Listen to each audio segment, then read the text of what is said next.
C'est la première fois que le C3D se présente en face des citoyens pour recueillir ses avis, ses opinions, etc. Donc c'est un moment très important d'échange qui a été très riche.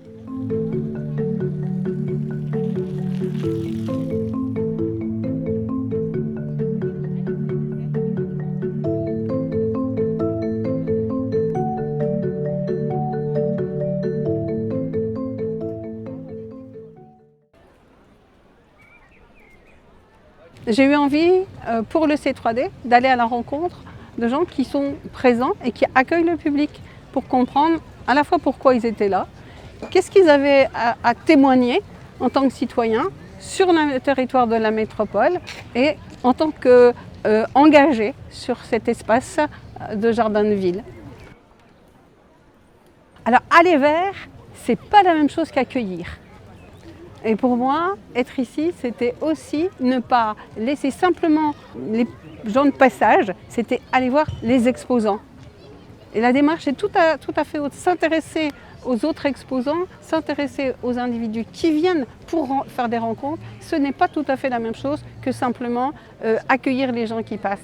On a une double dimension et bon, c'est ce que j'ai eu envie de partager pour pouvoir le partager ensuite au sein du C3D. Allez, on y va.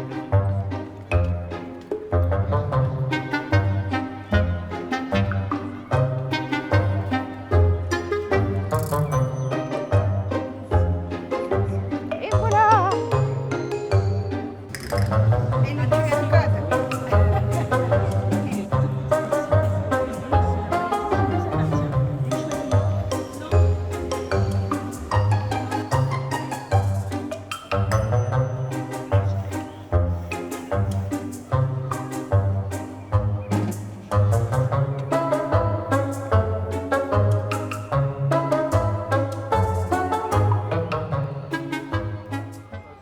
On était vraiment en situation de réponse tout à fait adéquate à ce type d'attente de la part des citoyens qu'on a rencontrés, parce qu'en fait, le C3D est exactement dans sa mission de récolte de l'expertise d'usage des citoyens pour en fabriquer des recommandations qui accompagnent les politiques publiques au niveau de la métropole nancéenne. Oui.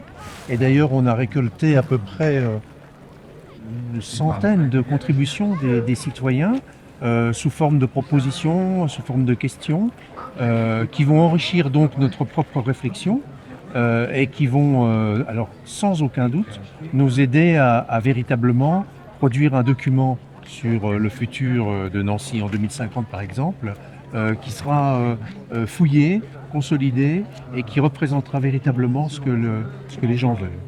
Ouais. Le deuxième, je pense, enfin le gros avantage aussi de cette présence dans cette manifestation a été aussi de faire connaître le C3D qui malheureusement, à notre grand regret, n'est pas aussi connu qu'il le mériterait.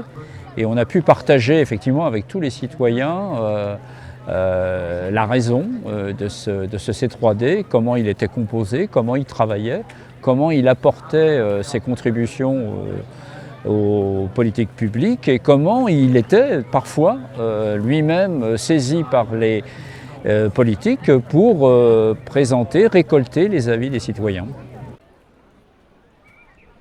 Sans être prétentieux, on peut se mettre 9,9 parce que je crois qu'on a été quasiment en permanence à plusieurs en face des citoyens, à les écouter, surtout les écouter d'ailleurs, et à partager avec eux leurs préoccupations par rapport à leur quotidien.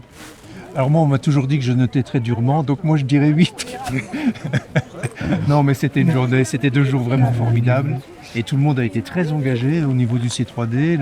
L'accueil des citoyens, moi, ça m'a marqué.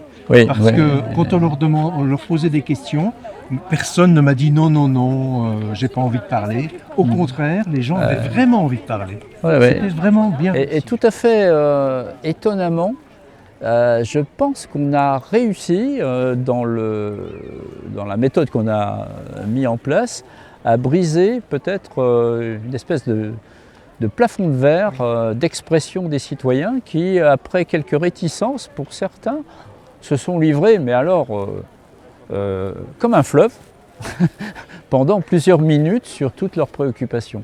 Alors c'est passionnant pour nous parce que c'est de la matière pour notre réflexion future au sein du C3D, bien évidemment.